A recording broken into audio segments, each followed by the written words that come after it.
147.26 in 50 for 2 commercial bank accounts, resulting to an reconciled and unexplained variance of Kenya shillings 452,976. We go to 2.2, inaccuracies of statement of changes in net assets. The statement of changes in net assets reflects Kenya shillings 4,847.26 and Kenya shillings 3,694 for the opening and closing balances respectively. However, as reported in the prior year, the accuracy and completeness of the opening and closing balances could not be confirmed due to non-submission of financial statements for the previous years 2018-2019, 2019-2020, 2020-2021, and 2021-2022, whose closing balances may have an effect on the accuracy of the balances. 2.3, we have inaccuracies of statement of cash flow. The statement of cash flow reflects balances of Kenya shillings 4,847.26 and Kenya shillings 3,694 in respect of opening and closing balances respectively for cash and cash equivalent. However, the balances could not be confirmed due to non-submission of financial statements for the previous years 2018-2019, 2019-2020, 2020-2021, and 2021-2022, whose closing balances may have an effect on the accuracy of the balances. In the circumstances, the accuracy and completeness of disclosures and balances reflected in the financial statements could not be confirmed. We have paragraph number 3, misstatement of expenditure. The statement of financial performance reflects Kenya shillings 18,938,599 as expenditure for the year under review. Analysis of documents provided and schedules revealed the reported balance of meted expenditures of Kenya shillings 124,000 for board expenses. In the circumstances, the accuracy and completeness of total expenditures of Kenya shillings 18,938,599 could not be confirmed. Thank you, Chair. Chair. I wanted to raise on a point of order, Chair. You remember what at the beginning I said, what was the use of doing 2019 to 2023 unless for the opening balances so that we can correct. Otherwise, the way we are going, I mean, the auditor has just repeated the same query. Even the governor, when we give our opportunity to respond, basically it means we are saying we need to audit the prior 3 years so that we can get accurate balance. Otherwise, we're just doing the same exercise of repeating ourselves. So, Chair, maybe you need to rule. You give them opportunity to finish the 3 years, get the correct balances so that 2025-26, then that is the time we can look at this particular question. Yeah, Mark, what is your comment? Yes, indeed, Chair. It is it's not required that we must establish opening balances so that these issues of opening balances is addressed. So I think what the honourable member has suggested is fair enough. It's reasonable so that we're able to have a clear start.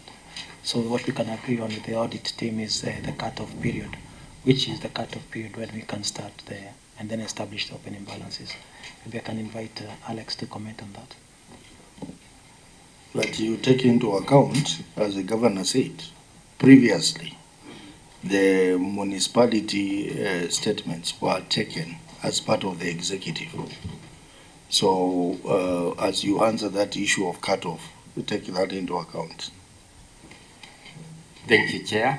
We can have 2023-2024 as the cut-off date, and then we can have if there are corrections to be made, we have restatements in 2024-2025. We can have this year that is before the committee as the cut-off date. Then we go backwards. We look at the issues and where there are errors and misstatements, they'll be corrected in 2024-2025, Chair.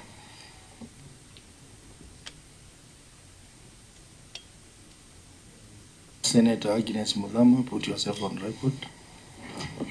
Thank you, Chair, and I'm sorry for coming late. I was on another issue. My name is Agnes Kavindo Mudhama, the Senator Machakos County and a member of this committee. So, Auditor, make me understand. So, all these inaccuracies and misstatements were as a result of opening balances. Yes, Chair, some were as a result of lack of opening balances, but we also have issues of omissions. Like which one? We have the point that we are coming to. This is non-disclosure of trade payables, and also paragraph 3, the misstatement of expenditure. Paragraph 3 and paragraph 4. So maybe you read paragraph 4. Yes, thank you, Chair. Paragraph 4, non-disclosure of trade payables. The statement of financial position reflects nil balance for trade and other payables as disclosed in Note 25 to the financial statement. However, audit review of schedules and documentary evidence provided indicating outstanding payables of Kenya shillings 13,762,060, which were not disclosed in the financial statements, contrary to Regulation 97, subsection 1 of the Public Finance Management County Government Regulations 2015. In addition, aging analysis of trade and other payables balances was not disclosed in the financial statements. In the circumstance, the accuracy and completeness of the balance for Kenya shillings 13,762,060 for trade payables could not be confirmed, Chair. Okay, because of what you have stated on opening balances, I think we'll forego the 2.1, 2.2, 2.3, but we will look at 3 and 4. So in that case, I will request the Governor to make your response on the two queries, misstatement of expenditure and non-disclosure of trade payables. Thank you, Chair. The management notes the auditor's observation regarding the omission of 124,000 shillings, which was recorded as an expense under the county executive for board allowances, but was not accounted for under the municipality. The financial statement has since been revised, and the prior year adjustment will be done while submitting the financial statements for the financial year 2024-2025. I submit. Proceed to the next one, non-disclosure of trade payables. The aging analysis for pending accounts payables has since been provided, which is inclusive of the outstanding pending payments amounting to Kenya shillings 13,762,060 as per the reporting format provided by the Public Sector Accounting Standards Board. The aging analysis will be incorporated and disclosed in the comparative column of the financial statement for the financial year 2024-2025. See Annex 3, Aging Analysis of Accounts Payables. I submit, Chair. Very well. Senator Mudhama, what's your point of order? Chair, I just wanted to know from the Auditor General's, who is the accountant who signed this report with these omissions? Who is the accountant and what is his number? We want to know if he's in good books with the ISPAC.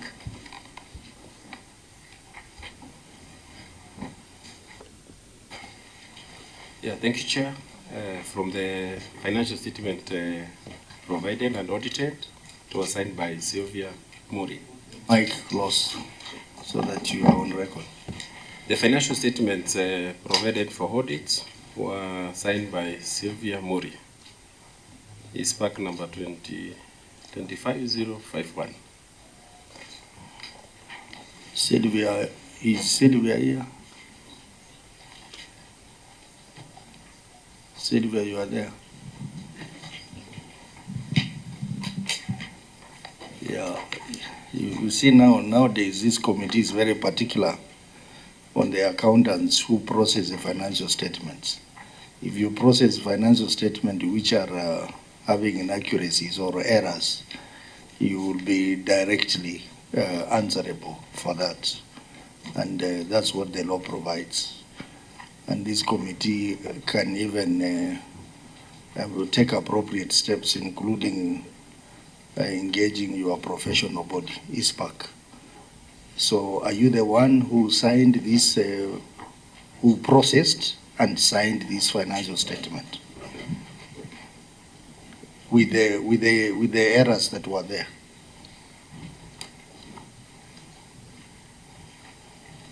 Yes. You did. What is your ISPAC number? 25051.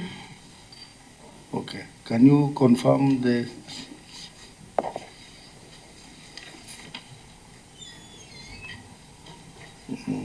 Fortunately, you are in good standing. But I think moving forward, we will again be very keen about errors in financial statements, which are caused by professional negligence. So like this one, which you should have known from the word go. So, honorable members, any comment? You can take a seat. Any comment on that?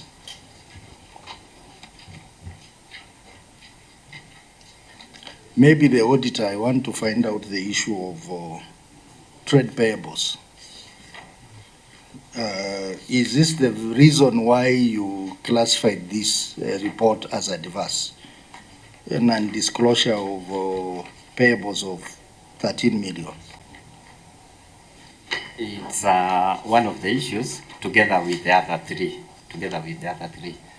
We have the issues of the opening balances and the accuracies. And now the comparison of what was there in the previous years and the year that we are auditing is one of the issues here. So how do you propose to the committee that this matter be resolved? Chair, in the response, the client has indicated that there will be revised financial statements, this for the year 2024-2025. They'll do restatements to reflect the accurate balances, and during the audit now, we'll confirm that this has been done in 2024-2025 year. So you will come back to the committee with the information on the status of this correction? Yes, Chair, we will. So was there any funds lost in this process, or this is just an issue of reporting? Basically, it's an issue of reporting. Any comment, honorable members? Senator Mbugua? Yes, Chair. I just wanted to know from the auditor, during your exit meeting, were these issues addressed? Because some of the issues which the governor is made to come and respond here are minor issues, which I believe could have been resolved during the exit meeting. Thank you, Chair. Because of the nature of the audit, whereby quite a number of years had not been forwarded to our office, we were not able to clear the issues. They relate to almost 5 financial years. We raised them, but because we could not confirm from the onset that these were accurate, they could not be resolved. That's how they ended up now in the certificate, Chair.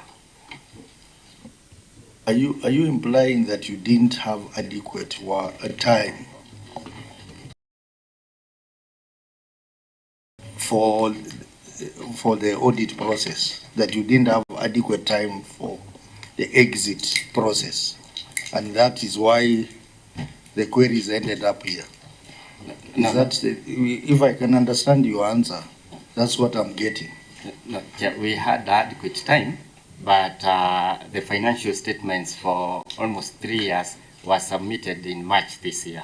We concluded the audit in December. So the issues that were outstanding remained unresolved from the client's perspective. Yeah. Mark? Maybe just to put it into perspective for the benefit of the honourable member, we normally do have what we call the exit meeting, where all these issues are raised, and they're raised and put in writing in the management letter. Those issues which are not addressed then find themselves in the draft report, which is again accords the client another opportunity to address. It is only at that point that then that finds up being in the final financial statement. So, Chair, we have given the client adequate time to respond. It's failure to respond adequately that's why that issue now appears in the report before us. Thank you, Chair. Chair. Yeah, just a moment. I want to hear from the governor. And the governor, as you respond, please indicate to this committee in the audit process. I know because of your busy schedule, you may not attend the exit meetings. Your people attend. But do they present a report to you within a required time frame, the exit report? Chair, before even the governor comments on that, I still go back to the accountant and the finance minister, who should be there if the governor is not there. And governor, please stamp your foot down for your people to do the right thing at the right time than bringing these petty issues here, because if they requested for the report and maybe you are busy, but your people were there to give it. And so check on your people. Thank you. Okay, very well. Governor, you can respond. Thank you, Chair. Just to respond, I think my team from time to time will brief me, but I think the process is led by the finance team and the accounting officers of the municipality. At the point when the audit report has come is when I get a briefing of how the audit looks like. I just want to again, at the risk of going back to the same issue, the Auditor General's office is one office. They've audited the county government of Kirinyaga for since the inception. They are aware that they have audited the municipality as part of the accounts, because it's not about an individual, it's about the office. So even if the specific auditor himself was not there, the Auditor General's office has submitted these reports to Parliament, inclusive of the municipalities, financial statements and all. Yes, we need to go back and maybe separate them entirely, as we have agreed, starting 2024, 2025. But I think it's important that we have that on record, so that it doesn't look like it was not audited and we were quiet for 3 years, because you come and audit every year. And for the year 2019 to 2023, when we got a separate letter, I know it's a failure on my team's part, because then they should have known that it's supposed to be separate. Just like we're being told now that Kiruwea level 4 has to be accounted for separately, yet it doesn't even have a CEO, because it has a management board in the way we structure it. So I think it's proper coordination and flow of information, maybe by way of circular, from the Auditor General's office to the county governments will be useful for them to know how to comply, so that we are not going back and forth on minor issues that can actually be addressed before we get to Senate. Thank you, Chair. I think I will say we are going to have... One more thing, Chair. Yes. And I think it is quite unfortunate, if not unfair, that they would then say the audit is advanced because the 3 previous years did not submit the financial statements, yet those accounts were audited within the county executive accounts for those financial years and approved by the same Auditor General's office, Chair. But it is water under the bridge. I just needed to be on answered. Thank you. Okay, I think we are going to have a session with the Auditor General, and among the many issues we are going to discuss, we'll also discuss the issue that is emanating from this, the issue of communication to the county government on matters of audit. Yeah. Yes. And not just communications, but I think it's very important to have standards and uniformity across board on the institutions that they are going to audit in the county governments, so that, I mean, the county governments know what to expect, when, and how to go about it, so that you don't just wake up and say, oh, we need to audit this institution. Yeah. I see, Mark, I'll give you a chance because you are representing the Auditor General. Yes, thank you, Chair. I think on behalf of the office is that the body mandated by PFM to issue the format and the templates is the Public Sector Accounting Standards Board. And I'm aware that the Public Sector Accounting Standards Board does issue circulars to all accounting officers on the implementation of templates, and our role, Chair, is to audit and report that to this committee where there's failure to comply with that guidelines. So it's not the Auditor General that gives the guidance, it is the Public Sector Accounting Standards Board under the PFM Act that is mandated to give that. So when they issued a circular saying that under the Urban Areas and Cities Act that every municipality should prepare financial statements separately, we then report and say that there was a failure on that part. So, Chair, I think it should be corrected. It's the Public Sector Accounting Standards Board that issues circulars. We report on compliance or otherwise on that. Thank you, Chair. Treasury.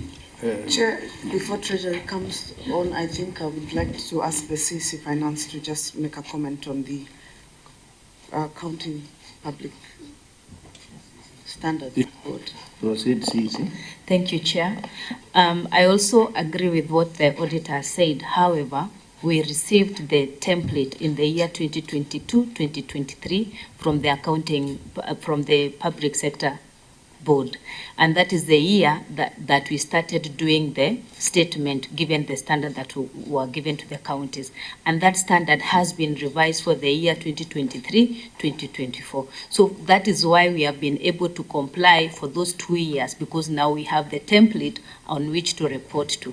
But for the previous years, Chair, what we are saying is now we have gone back, given the same templates, and we have complied for the year 2018-19 up to 22. What has not been done is that now the auditors have not been able to confirm, because we submitted those financial statements in March. So that is why they are saying after they confirm now the completeness, they will be able to guide whether there is any other accuracies missing from these statements. Chair, I submit. Treasury.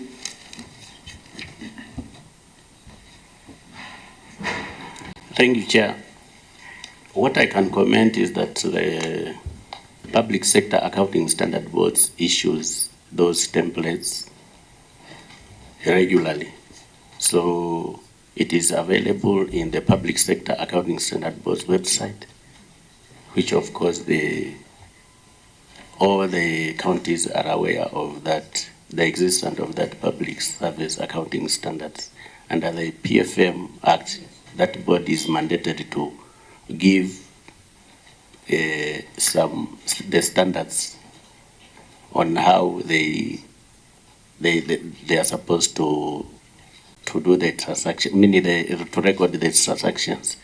And this is just made to ensure that there is conformity and accountability in operating of these counties, many county entities. Thank you, Chair. Anyway, as I pointed out earlier, we are going to engage the Auditor General on this as one of the issues that we want to raise with her. So, honorable members. Sir, you want to make just one comment? Yes. Chair, you know, the county have said they did the statements with the executive. They combined the municipal with the executive accounts. And what I thought, of course, they should have followed the law, the Cities and Urban Act, by doing the books for the municipality directly.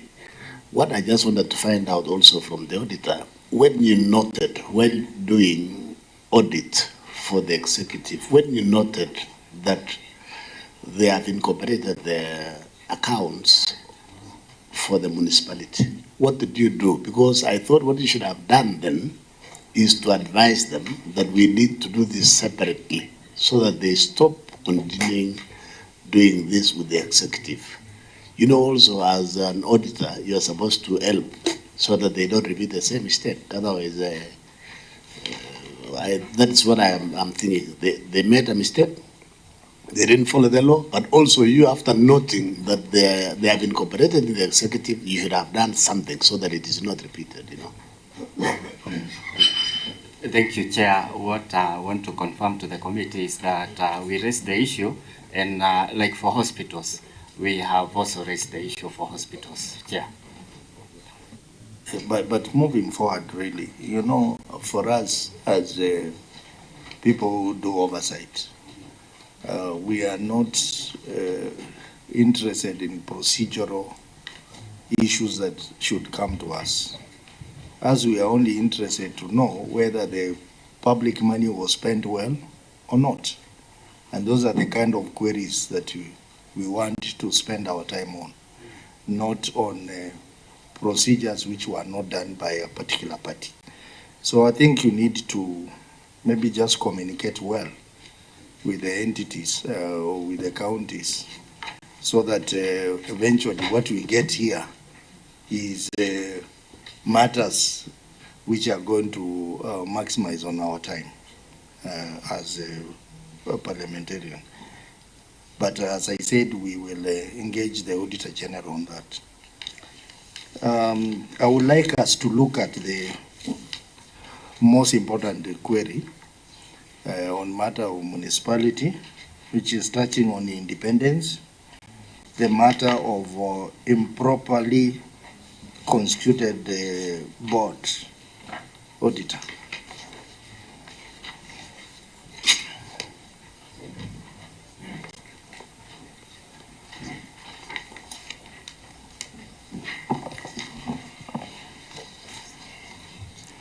Improperly constituted Kirogoya Kutus Municipality Board.